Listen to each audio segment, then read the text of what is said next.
한글 단어 조성 원리를 통한 한글 문해력 강좌 한자 공부 요양도 214번째 시간인데요. 첫 번째로 체크할 한자는 필자가 되겠습니다. 짝이라는 뜻인데요. 그냥 단순한 짝꿍이 아니고 배우자로서의 짝꿍이라는 의미를 강하게 가지고 있습니다. 그렇지만 반드시 배우자여야만 이제 필자를 쓸 수 있는 것은 아니니까요. 그건 참고하시기 바랍니다. 특히 배우자라는 의미를 갖는 필자가 되겠습니다. 하나, 둘, 셋, 넷 해서 총 4획에 해당하는 한자가 되겠습니다. 배필, 그러면 한국인들도 배필하면 그 부부라고 생각하는 분들이 계세요. 근데 배필은 부부는 아니고요. 부부가 될 상대방을 얘기하는 겁니다. 예를 들어서 남편감, 아내감인 거죠. 천상배필이라고 하면 하늘이 정해준 배우자감이다 라는 뜻입니다. 필적이라고 하는 것은 겨루어 볼 만하다, 막상막하다 그런 뜻입니다. 필부라고 하는 것은 소시민으로서의 남자를 얘기하고요. 소시민으로서의 여자도 필부라고 합니다. 한자가 다르죠. 남자의 경우에는 이제 이런 부자, 지아비 부자라고 하는 부자를 쓰는 거고요. 여자의 경우에는 이런 이제 부인이라는 의미의 이제 부자를 써서 발음은 똑같습니다. 똑같이 필부라고 한다. 그러니까 소시민 중에 남자 또는 여자를 얘기하는 거죠.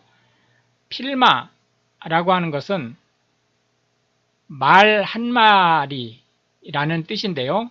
그냥 덜렁 말 한마디라는 의미는 아니고요. 그렇게 쓸 수는 있어요. 그렇게 쓸 수는 있는데 통상적으로 그걸 안 쓰고 나그네가 말 한마디 딸랑 타고 정처 없이 떠도는 그런 뉘앙스를 갖는 말입니다. 그래서 동료도 없고 특별히 함께하는 어떤 다른 무리, 사람뿐만이 아니고 다른 무리도 없이 딱 말 한 마리에 사람 하나가 올라타서 정처 없이 떠도는 그런 뉘앙스를 가진 말입니다. 필이라고 하는 것은 가축의 세는 단위입니다. 그래서 순수 한국말로는 마리라고 하게 되는 거죠. 말 한 마리, 그럼 말 한 필 이렇게 쓸 수 있겠습니다. 두 번째로 살펴볼 한자는 하자가 되겠는데요. 어찌, 어떻게 라는 뜻을 가지고 있는 하자가 되겠습니다.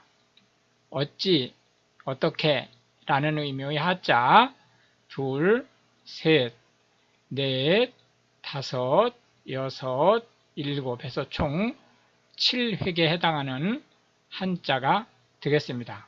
어찌 또는 어떻게 라는 의미의 하자가 되겠습니다. 하여튼은 여하튼하고 같은 말입니다. 어찌 되었든 이란 뜻입니다. 뭐 이렇게 하든 저렇게 하든 결국은 이란 뜻이죠. 하여간도 하여튼과 같은 뜻을 가지고 있습니다. 어떻게 하든 간에 라는 뜻이죠. 하필이면 이라고 하면 일종의 원망조의 말입니다. 그 많은 대안 중에서 꼭 그것을 택했느냐 라는 뜻입니다. 하등이라고 하는 것은 아무런 관계가 없이 라는 뜻입니다. 어떤 것이든 이란 뜻으로 무엇이든 상관없다라는 의미를 가지고 있습니다.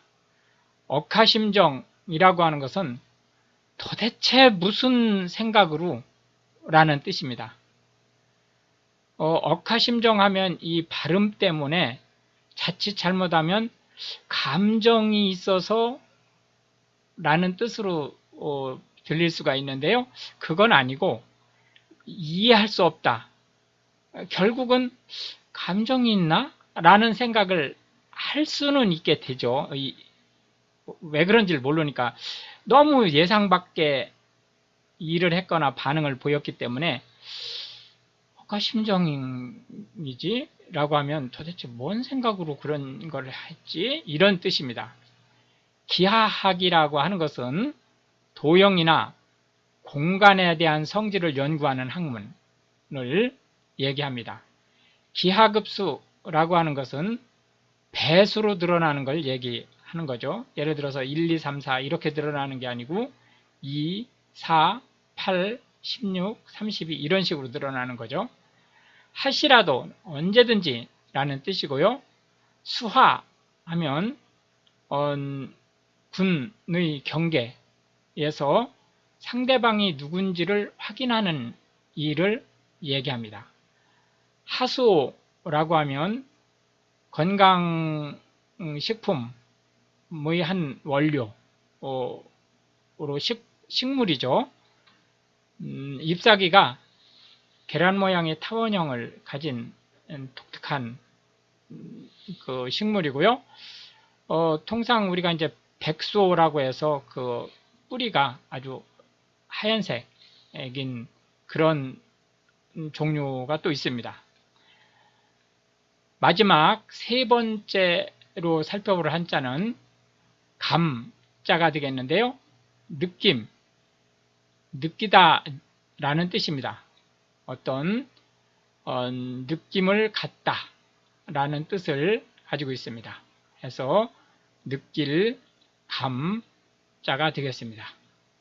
느끼다 라는 의미의 감자를 보고 계신데요. 하나, 둘, 셋, 넷, 다섯, 여섯, 일곱, 여덟, 아홉, 열, 열하나, 열둘, 열셋 해서 총 13에게 해당하는 한자가 되겠습니다.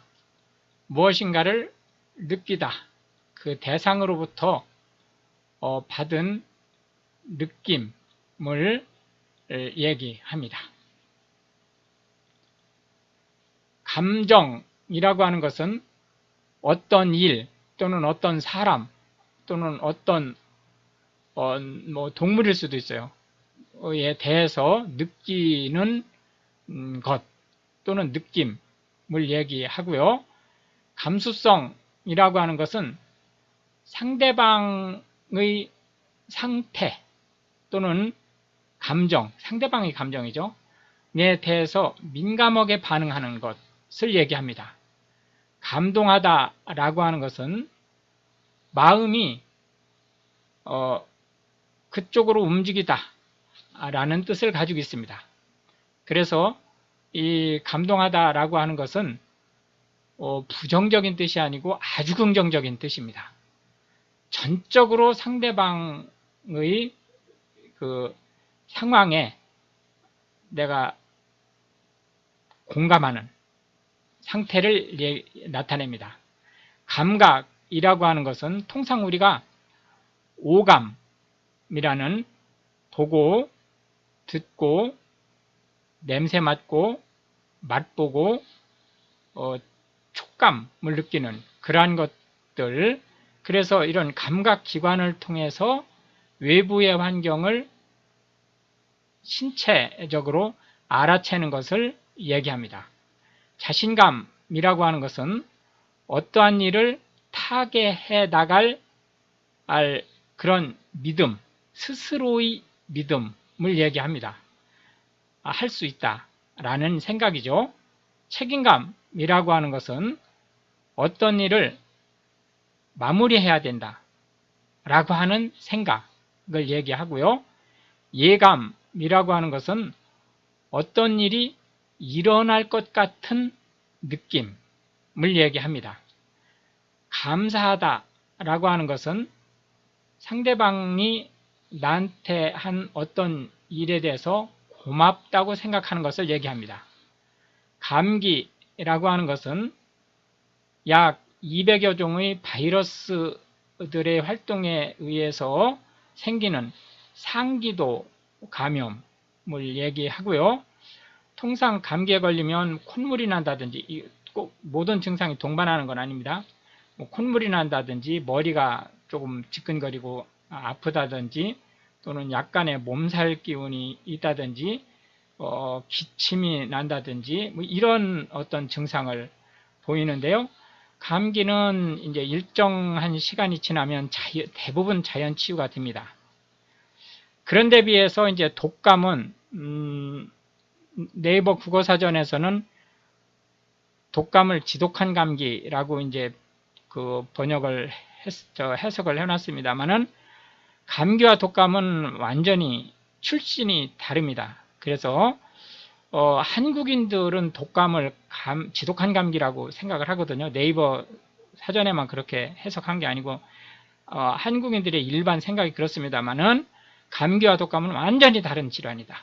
그래서 지독한 감기가 아닙니다. 독감은 감기가 200여 종의 다양한 바이러스에 의해서 초래되는 데 반해서 독감은 인플루엔자에 의해서 발현되는 감기 증상입니다. 인플루엔자도 물론 바이러스죠. 그러나 독감은 감기 증상 이외에 열이 난다든지 또는 근육에 통증이 생긴다든지 구토, 또 근육의 마비 및 경련, 심지어는 죽음에 이를 수 있는 거죠. 감기와는 전혀 다른 것이다 라고 이제 보실 수 있겠고요. 감기와 독감은 모두 겨울철에 훨씬 많이 번창하는 그런 이제 속성을 갖지만 독감은 계절에 없이 유행할 수 있습니다. 이렇게 해서 이제 오늘도 우리는 3개의 한자와 각 한자에 대해 10개씩의 현대 한국어에서 자주 사용되는 단어들을 살펴보았는데요. 이것이 한글 문해력 향상에 도움이 되고 또 외국인으로서 한국어를 배우시는 분들한테 한국어 단어가 어떻게 구성되는지 그리고 어떻게 활용되는지에 대한 폭넓은 이해를 전달할 수 있게 되기를 바라겠습니다. 시청해 주셔서 감사하고 우크라이나를 위해 기도해 주시면 더욱 감사하겠습니다.